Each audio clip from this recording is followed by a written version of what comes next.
Indonesia memiliki hutan tropis yang merupakan salah satu hutan terbesar di dunia. Beragam spesies hidup di dalamnya, termasuk beberapa jenis tumbuhan dan hewan spesifik yang hanya terdapat di Indonesia atau disebut dengan tumbuhan dan hewan endemik.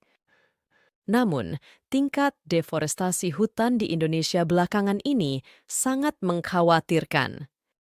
Bila hal ini terus-menerus dibiarkan, maka akan berdampak terhadap kelangsungan hidup hewan, manusia, dan organisme lainnya, termasuk dampak dari peralihan fungsi hutan secara ekologis dan ekonomis. Melalui materi ini, kita dapat menemukan satu bentuk rasa syukur kita terhadap anugerah Tuhan yang Maha Esa karena telah memberikan keanekaragaman hayati yang begitu sempurna. Dari semua yang baru saja kalian dengar, akan terbentuk sebuah kesimpulan, yaitu deforestasi memiliki dampak yang signifikan terhadap lingkungan makhluk hidup. Apa yang dimaksud dengan lingkungan makhluk hidup? Lingkungan makhluk hidup adalah segala unsur dan kondisi yang ada di sekitar kita dan dapat mempengaruhi kehidupan setiap organisme yang ada dan juga mencakup hubungan timbal balik antara semua komponen tersebut. Lingkungan meliputi unsur-unsur penting seperti udara, air, tanah, tumbuhan, hewan, dan segala bentuk kehidupan lainnya yang tidak dibuat oleh manusia, termasuk perubahan iklim, siklus air, dan dinamika ekosistem. Lingkungan dibagi menjadi dua komponen utama, yaitu lingkungan abiotik dan lingkungan biotik. Lingkungan abiotik adalah komponen non-hidup dari suatu ekosistem yang memberikan dasar untuk kehidupan. Komponen ini meliputi faktor fisik dan kimia yang mempengaruhi organisme dan ekosistem secara keseluruhan.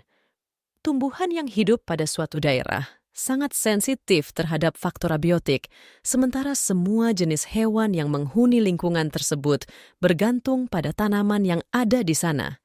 Jadi, baik hewan maupun tumbuhan sangat tergantung pada faktor non-hidup, antara lain kondisi tanah mencakup tekstur, kandungan mineral, dan kelembapan memainkan peran penting dalam menentukan tumbuhan apa yang dapat tumbuh di suatu wilayah. Topografi, relief atau kontur lahan seperti gunung, lembah, dan dataran rendah akan mempengaruhi aliran air, suhu, dan kelembapan udara pada lingkungan tersebut. Faktor kimia berkaitan dengan komposisi mineral yang terdapat pada air di suatu daerah juga dapat menentukan organisme apa yang dapat hidup di sana. Iklim atau kondisi cuaca, rata-rata suatu daerah selama periode waktu yang lama adalah merupakan faktor penting yang dapat mempengaruhi kelangsungan perkembangan tumbuhan dan hewan yang terdapat di suatu tempat. Cahaya matahari sebagai sumber energi utama bagi kehidupan di bumi juga akan mempengaruhi perkembangbiakan tumbuhan dan aktivitas hewan. Lingkungan biotik adalah komponen hidup dari suatu ekosistem, termasuk semua organisme yang ada di dalamnya. Kehidupan suatu organisme sangat dipengaruhi oleh keberadaan faktor biotik, seperti tumbuhan, hewan, atau organisme lainnya.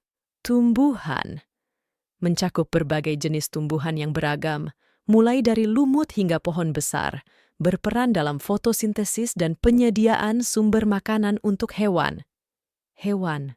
Hewan dapat dikelompokkan menjadi herbivora, karnivora, dan omnivora berdasarkan jenis makanannya dan memiliki peran dalam rantai makanan dan siklus energi.